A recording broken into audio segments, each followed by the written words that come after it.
সাথে আমার বিয়ে হয়েছে ওই শয়তানের থেকেও তুমি আমাকে বেশি ভালোবাসো। আমি ফোন দিছে কে দেখি? কেউ ফোন দেয় না, আমার বয়ফ্রেন্ড। গাইস প্র্যাঙ্ক, আয়েশার সাথে আজকে সিরিয়াস একটা প্র্যাঙ্ক করব।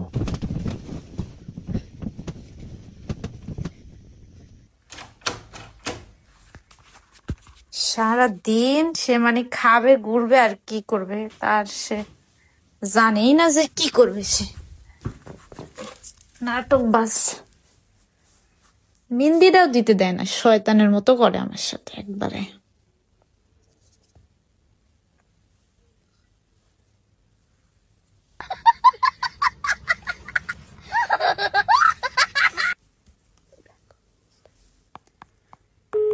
একটু আমার গার্লফ্রেন্ড না তো, আমার বয়ফ্রেন্ডটাকে ফোন দেই।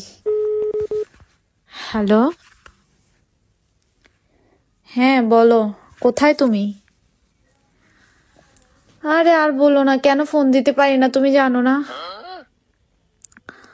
আমি কি তোমাকে ভুলে যেতে পারি? ফোন দিতে পারি না কেন তুমি সেটা ভালোই জানো। এক শয়তান থাকে না আমার সাথে, তুমি তো জানোই।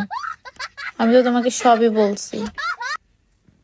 হ্যাঁ, ওর মতো বাটপারকে কি মানে আমি, তোমার কি মনে হয় আমার লাইফে ওকে ইম্পর্টেন্ট ভাবি? আমি আমি অপেক্ষায় থাকি ও কখন বাসা থেকে বের হবে, কখন আমি তোমাকে ফোন দিব।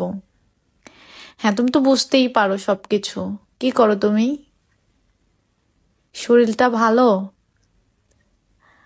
খাবার খাইছো? হ্যাঁ আমি খাইছি, কেবলই খাইলাম, শয়তানটা একটু বাইরে গেল। কি করবো আর।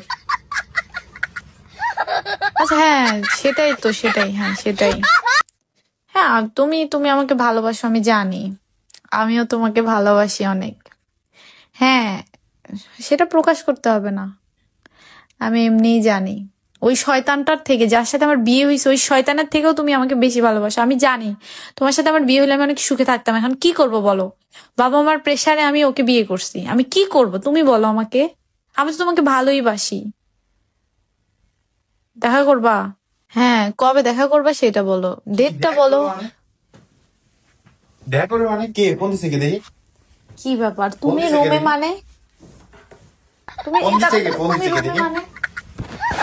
আমি মানে বাসা থেকে বের হয়ে যাও, আমি জাস্ট আমি বলছি যে বাসা থেকে গিয়ে ফোন দিছে দিয়ে নেবা। কেউ ফোন দেয় নাই। জাস্ট হ্যান্ডেল তুলবো একবার স্যার। আবার স্যান্ডেল তোলার কি হলো? ফোন দিছে কে দেখি? কেউ ফোন দেয় না, আমার বয়ফ্রেন্ড। ফোন মেজাজটা খারাপ করাবি না, ফোন দিছে। আমার বয়ফ্রেন্ড ফোন দিছে কে দেখি? এই কে দেখি? এই কে দেখি? আবার কে স্যান্ডেল দেখি? বাড়ি গেছে মেল। আচ্ছা ওয়েট, তুমি কেন ক্যামেরাটা ওখানে রেখে আমার সাথে প্র্যাঙ্ক করতেছিলা? তোমার কি মনে হয়